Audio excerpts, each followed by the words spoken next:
આજે મુખ્યમંત્રી ભૂપેન્દ્ર પટેલે સુરતની મુલાકાત દરમિયાન માર્કેટયાર્ડનું લોકાર્પણ અને વિકાસ કાર્યોનો શુભારંભ કર્યો। પ્રથમ માળે નિર્મિત માર્કેટયાર્ડની ટ્રાફિક વ્યવસ્થામાં સુધારો, સ્વચ્છતા, પાર્કિંગ અને સુવ્યવસ્થિત વેચાણમાં સહાય મળશે। કૃષિ અને વેપાર ક્ષેત્રને મજબૂત બનાવતી આ પહેલને મહત્વપૂર્ણ ગણાવી છે। મુખ્યમંત્રીએ જણાવ્યું હતું કે આ આધુનિક સુવિધાઓથી સજ્જ માર્કેટયાર્ડ વેપારીઓ માટે નવી તકોનું સર્જન કરશે અને વ્યવસાયને અનુકૂળ માળખું પૂરું પાડશે। પ્રથમ માળે બનેલી આ માર્કેટથી ટ્રાફિક વ્યવસ્થામાં સુધારો, સુગમ પાર્કિંગ, સ્વચ્છતા અને સુવ્યવસ્થિત વેચાણ વ્યવસ્થા સુનિશ્ચિત થશે। તેમણે આ પ્રોજેક્ટને રાજ્યના કૃષિ અને વેપાર ક્ષેત્રને મજબૂત બનાવવાની દિશામાં એક માઇલસ્ટોન ગણાવ્યો હતો। આ કાર્યક્રમમાં કેબિનેટ મંત્રી જીતુ વાઘાણી અને નાણામંત્રી કનુ દેસાઈ પણ હાજર રહ્યા હતા। આપણે પણ ખેતીને વેલ્યુ એડિશન દ્વારા વધુ નફાકારક બનાવવા માટે agro and food processing chain વિકસાવી રહ્યા છીએ। ક્લસ્ટર આધારિત ઉદ્યોગ સ્થાપવાના અભિગમ સાથે કેરી, શાકભાજી, લસણ વગેરે માટે સ્પેશિયલ એગ્રી એક્સપોર્ટ ઝોન પણ વિકસાવ્યો છે।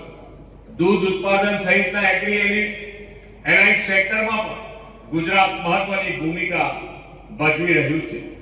આજે એપીએમસી સુરત દ્વારા ફૂડ પ્રોસેસિંગ પ્લાન્ટ મારફતે દક્ષિણ ગુજરાતના ખેડૂતોના પાકોના ભાવ સારા મળી રહે તે માટે વેલ્યુ એડિશન સેન્ટર તૈયાર થયું છે।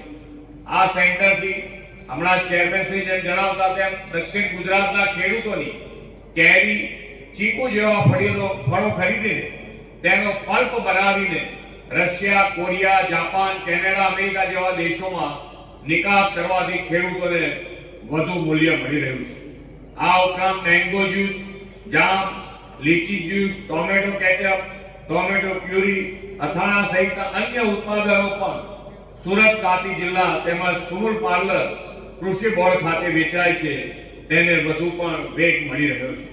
વડાપ્રધાનશ્રીએ ડિજિટલ અને ઇન્ફ્રાસ્ટ્રક્ચર સુધારણાથી ખેતીમાં ઉત્પાદન વધારવા અને ખેડૂતોને વધુ માર્કેટ એક્સેસ તથા ટેકનોલોજીનો સપોર્ટ મળે તે માટે હંમેશા પ્રયત્ન કર્યો છે। તેમના નેતૃત્વમાં સરકારે કૃષિ ક્ષેત્રમાં પાક ઉત્પાદકતા, સસ્ટેનેબિલિટી અને ખેડૂતોની આજીવિકા સુધારવા સહિતના વિવિધ પડકારોનો સામનો કરવા માટે આર્ટિફિશિયલ ઇન્ટેલિજન્સ સિસ્ટમનો ઉપયોગ શરૂ કર્યો છે। કિસાન ઈ-મિત્ર જેવી વોઇસ આધારિત એઆઈ સંચાલિત ચેટબોટ સિસ્ટમ શરૂ કરાવીને ખેડૂતોને પીએમ કિસાન સન્માન નિધિ યોજના અને કિસાન ક્રેડિટ કાર્ડ અંગેના પ્રશ્નોના જવાબ મળી રહે તેવી સુવિધા પણ વિકસાવી છે। અસાધારણ કમોસમી વરસાદમાં નુકસાનગ્રસ્ત ખેડૂતોને 10,000 કરોડની માતબર કૃષિ સહાય પેકેજ આપીને સરકાર તેમની પડખે ઉભા રહેવાનો પ્રયત્ન કર્યો છે। પરંતુ ક્લાઇમેટ ચેન્જના કારણે ખેડૂતોના ઉત્પાદનના નુકસાનને આગોતરી રીતે પહોંચી વળવા માટે એઆઈ આધારિત સિસ્ટમ ડેવલપ કરવામાં આવી રહી છે। વડાપ્રધાનશ્રીએ બેક ટુ બેઝિકના મંત્ર સાથે ક્લાઇમેટ ચેન્જ સામે લડવાના અનેક ઉપાયો આપણને આપ્યા છે।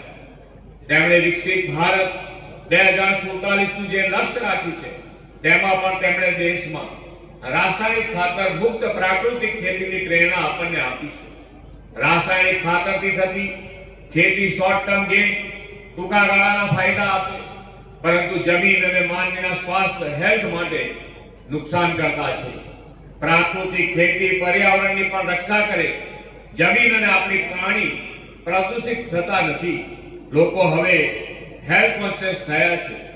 યોગ, પ્રાણાયામ, જાડા ધાન, મિલેટનો ઉપયોગ અને પ્રાકૃતિક ખેતીના ઉત્પાદનો તરફ દિવસે ને દિવસે વધુ લોકો વળતા થયા છે।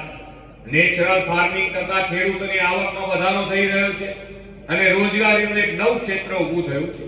પ્રાકૃતિક ખેતી સાથે સ્વદેશી ઉત્પાદનોનો તો આજે દેશમાં પણ માંગ વધી રહી છે। આપણે સૌ પણ સ્વદેશી આત્મનિર્ભર ગુજરાત માટેના સંવાહક વિકસિત ગુજરાતથી વિકસિત ભારતમાં યોગદાન આપતા રહેશો એવા વિશ્વાસ સાથે વિરમું છું। ભારત માતા કી જય, વંદે માતરમ, જય જય ગરવી।